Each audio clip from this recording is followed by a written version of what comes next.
Olá, gente, tudo jóia? Peraí, deixa eu tirar minha máscara. Eu sou o Fulvio Pacheco, sou coordenador aqui da Gibiteca de Curitiba, mas eu também sou quadrinista. Eu me criei aqui na Gibiteca de Curitiba, li os grandes clássicos da produção de quadrinhos mundial aqui na Gibiteca e foi deles que eu tirei grande parte das minhas referências, que depois eu utilizei no meu trabalho como quadrinista. Não, é em cima, a Gibiteca é em cima. Eu vou passar em cima. Ah, tá, não, pode ficar à vontade. Então, eu participei de mais de 45 publicações, de tudo que é gênero. Uma que deu mais certo, assim, é o que eu falo sobre autismo, que é o Relatos Azuis, que é autobiográfica, mas a mais recorrente, na verdade, são as de terror. Chamo de folk terror, terror folclórico, porque eu exploro personagens do folclore local, as lendas urbanas, a loira fantasma, lobisomem, vampiro e outros personagens da cultura local aqui de Curitiba.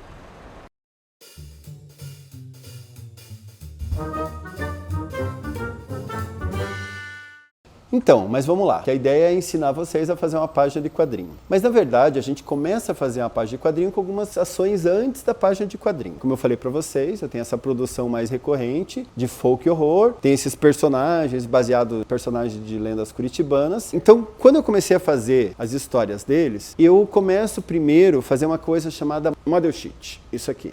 Model Sheet o que é? Você desenhar uma espécie de uma tabela onde você coloca o personagem de frente, o personagem de lado e o personagem na diagonal ou 3/4, que é esse ângulo assim, que está em perspectiva. Por quê? Porque assim, quando você vai fazer o personagem na página de quadrinho, para mim o personagem é o ponto principal da história em quadrinho, né? É a partir do personagem que você vai criar toda a história e tudo mais. Então o personagem tem que ser muito interessante. A Loira Fantasma, por exemplo, que é o meu personagem mais recorrente, eu comecei a desenhar ela pela primeira vez na revista Quadrinhópolis e fui desenhei ela na revista Bocas Malditas, desenhei ela na revista Cidade de Sorrisos Mortos-Vivos e em cada revista o personagem foi ficando mais elaborado. A primeira versão, que é essa aqui, era um personagem muito simples, muito genérico, é uma loira meio genérica. E com o passar do tempo, eu fui deixando ela com características mais particulares e ficou um personagem singular, como vocês veem aqui na publicação da revista Estronho. Tem esses cabelos que lembram os tentáculos que ela tá com os personagens,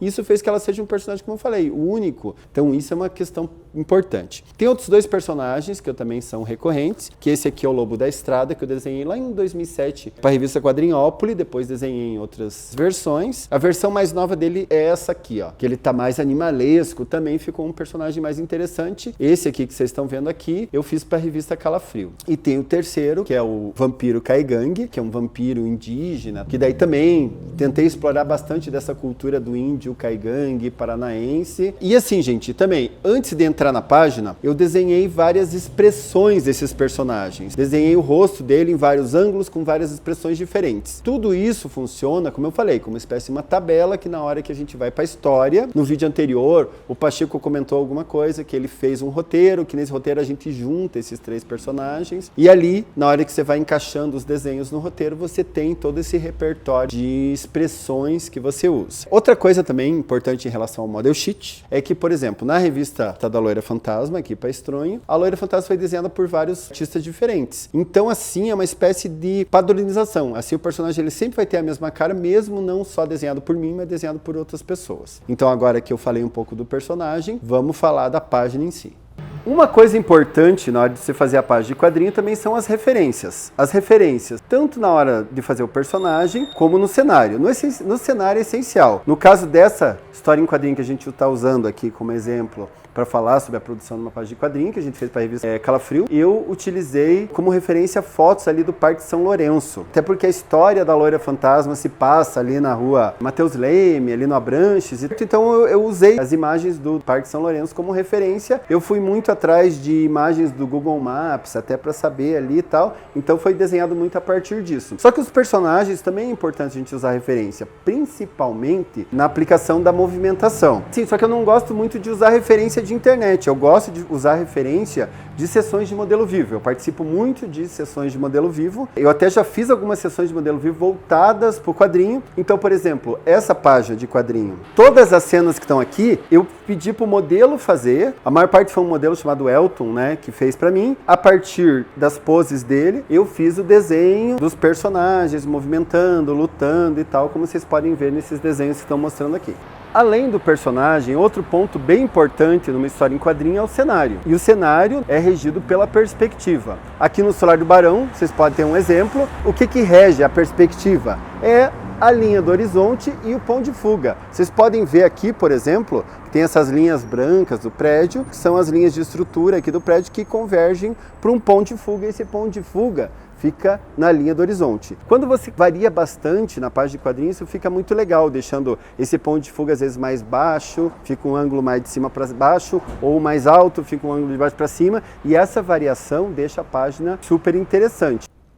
Então, eu queria mostrar para vocês uma coisa em relação à página pronta.